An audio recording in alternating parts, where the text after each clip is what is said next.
नेक नामी बेशबहा इत्र से बेहतर है और मरने का दिन पैदा होने के दिन से।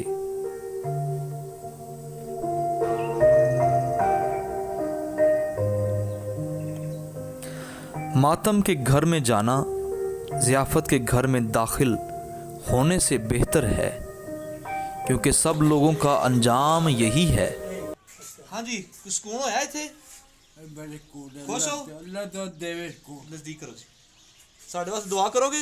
हाँ जी, करो हजरा दुआ, अल्लाह करे, दुआ करो तो साढ़े वास्ते अल्लाह पाक करे, दुआ करो कि अल्लाह पाक साढ़े इस काम नूं ਜਿਹੜੀ ਤੁਹਾਡੇ ਵਰਗੇ ਲੋਕਾਂ ਦੀ ਕਰ ਰਹੇ ਹਾਂ ਅਸੀਂ ਹੋਰ ਜ਼ਿਆਦਾ ਕਰ ਸਕੀਏ। अल्लाह करे।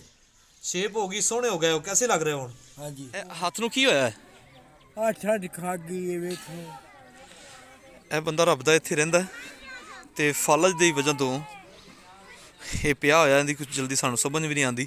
ਗੱਲ ਕਰਨ ਦੀ ਕੋਸ਼ਿਸ਼ ਕਰਾਂਗੇ। ਕੀ ਨਾਂ ਹੈ ਤੁਹਾਡਾ? किरिया। ਫਕੀਰੀਆ। हाँ जी, फिरिया है फेरी वाला। ਇਹ ਬਾਂਹ ਲਾਓ, आ ਬਾਣੀ ਹਲਦੀ।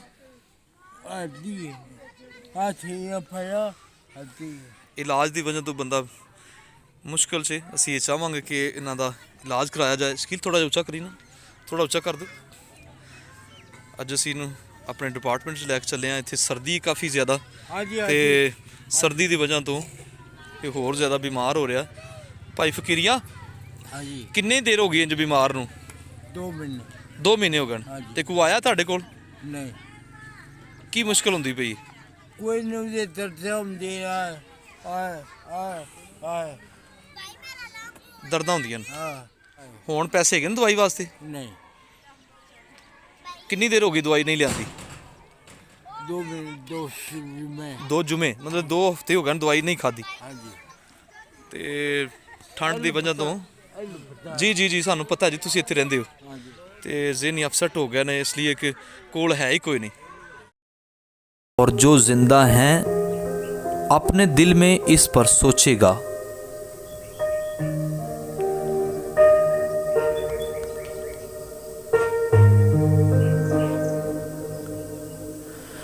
गमगीनी हंसी से बेहतर है, क्योंकि चेहरे की उदासी से दिल सुधर जाता है।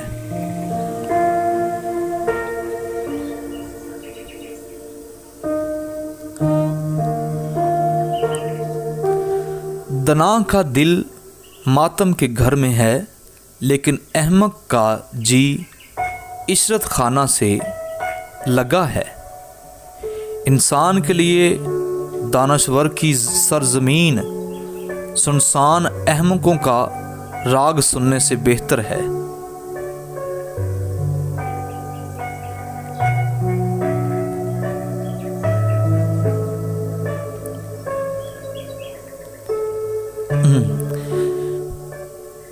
जैसा हड्डी के नीचे कांटों का चटकना, वैसे ही अहमक का हंसना है।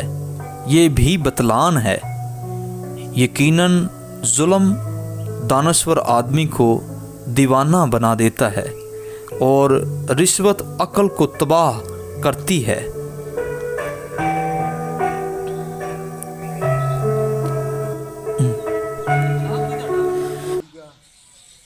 ਇਹ ਭਾਈ ਫਕੀਰੀਆ ਤੇ ਕਿੱਥੇ ਰਹਿੰਦਾ, ਸਾਰੇ ਸਿਚੁਏਸ਼ਨ ਦਿਖਾਈਏ। ਜਿੰਨਾ ਮਰਜ਼ੀ ਕੋਈ ਕਿੱਥੇ ਮਰਜ਼ੀ ਰਹਿੰਦਾ ਹੋਵੇ, ਜੋ ਵੀ ਉਹਦੀ ਜ਼ਾਤ ਹੈ, ਲੇਕਿਨ ਇਹ ਯਾਦ ਰੱਖੋ ਕਿ ਇਨਸਾਨ ਹੈ, ਕਿਤੇ ਇਹਨੂੰ ਸਾਡੀ ਜ਼ਰੂਰਤ ਪੈਂਦੀ ਹੈ। ਅਗਰ ਕਿਸੇ ਇਨਸਾਨੀਅਤ ਦੇ ਅਸੀਂ ਕੰਮ ਆਵਾਂਗੇ ਤੇ ਖੁਦਾ ਦੀ ਜ਼ਾਤ ਸਾਡੇ ਤੋਂ ਖੁਸ਼ ਹੋਵੇਗੀ। ਅੱਜ ਅਸੀਂ ਇਹਨੂੰ ਆਪਣੇ ਅਦਾਰੇ 'ਚ ਲੈ ਕੇ ਆਏ ਹਾਂ ਤਾਂ ਕਿ ਇਹਦੀ ਦੇਖਭਾਲ ਕੀਤੀ ਜਾਏ। ਇਹ ਸਾਈਡ ਤੇ ਪੂਰੀ ਤੇ ਇਹਨਾਂ ਨੂੰ ਫਲਜ ਹੋਇਆ ਹੋਇਆ ਤੇ ਪੂਰਾ ਇਹਨਾਂ ਦਾ ਇਹ ਕੰਮ ਨਹੀਂ ਕਰਦੀ ਹੈ ਸਾਈਡ। ਤੇ ਇਸ ਟਾਈਮ ਇੱਥੇ ਸਾਡੇ ਕੋਲ ਨੇ ਤੇ ਅਸੀਂ ਇਹਨਾਂ ਦਾ ਇਲਾਜ ਕਰਾਵਾਂਗੇ। ਇਹਨਾਂ ਵਾਸਤੇ ਸਾਨੂੰ ਵੀਲ ਚੇਅਰ ਚਾਹੀਦੀ ਹੈ। ਇਹੋ ਜਿਹੇ ਲੋਕਾਂ ਵਾਸਤੇ ਸਾਨੂੰ ਕੱਪੜੇ ਚਾਹੀਦੇ ਨੇ। ਇਹੋ ਜਿਹੇ ਲੋਕਾਂ ਵਾਸਤੇ ਸਾਨੂੰ ਖਾਣ ਪੀਣ ਦੀ ਇੱਥੇ ਜ਼ਰੂਰਤ ਹੈ, ਤਾਂ ਕਿ ਅਸੀਂ ਇਹੋ ਜਿਹੇ ਭਾਈ ਫਕੀਰੀਆ ਵਰਗੇ ਹੋਰ ਲੋਕਾਂ ਨੂੰ ਵੀ ਲੈ ਕੇ ਆ ਸਕੀਏ।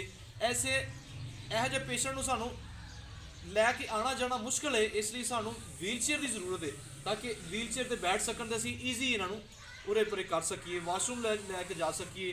ਵਾਸ਼ਰੂਮ ਵਾਸਤੇ ਸਾਨੂੰ ਕਮੋਡ ਸੀਟ ਚਾਹੀਦੀ। ਉਹ ਇਸ ਖਿਦਮਤ 'ਚ ਸਾਡਾ ਸਾਥ ਦਿਓ, ਤਾਂ ਕਿ ਅਸੀਂ ਇਹੋ ਜਿਹੇ ਦੋਸਤਾਂ ਨੂੰ, ਇਹੋ ਜਿਹੇ ਬਜ਼ੁਰਗਾਂ ਨੂੰ ਇਹੋ ਜਿਹੀਆਂ ਮਾਵਾਂ ਨੂੰ ਜਿਹੜੀਆਂ ਸੜਕਾਂ ਤੇ ਇਹ ਬੇਯਾਰੋ ਮਦਦਗਾਰ ਪਏ ਹੋਏ ਲੋਕ ਨੇ, ਉਹਨਾਂ ਨੂੰ ਲੈ ਕੇ ਆਈਏ ਇੱਥੇ ਤੇ ਇਸ ਖਿਦਮਤ ਦੇ ਕੰਮ 'ਚ ਤੁਹਾਡਾ ਸਾਥ ਚਾਹੀਦਾ ਤਾਂ ਕਿ ਅਸੀਂ ਇਸ ਕੰਮ ਨੂੰ ਅੱਗੇ ਲੈ ਕੇ ਜਾ ਸਕੀਏ।